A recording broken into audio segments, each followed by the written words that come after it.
صرح ألكسندر أرنولد الظهير الأيمن لنادي ليفربول والمنتخب الإنجليزي للصحف الإنجليزية، وقال اللاعب الإنجليزي إن نادي ريال مدريد أفضل فريق في العالم، وإن الجميع مش مندهش إن ريال مدريد ممكن يفوز باللقب في أسوأ ظروفه.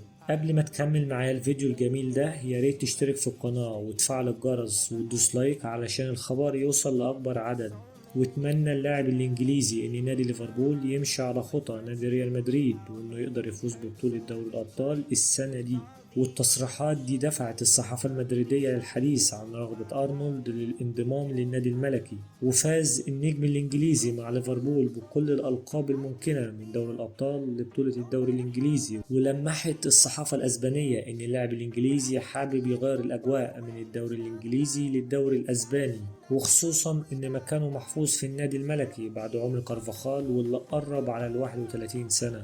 وبدأ اللاعب الحديث عن نادي ريال مدريد بإيجابية، وبدأ يلفت أنظار ملاك النادي الملكي للتحرك بشأن ضم اللاعب.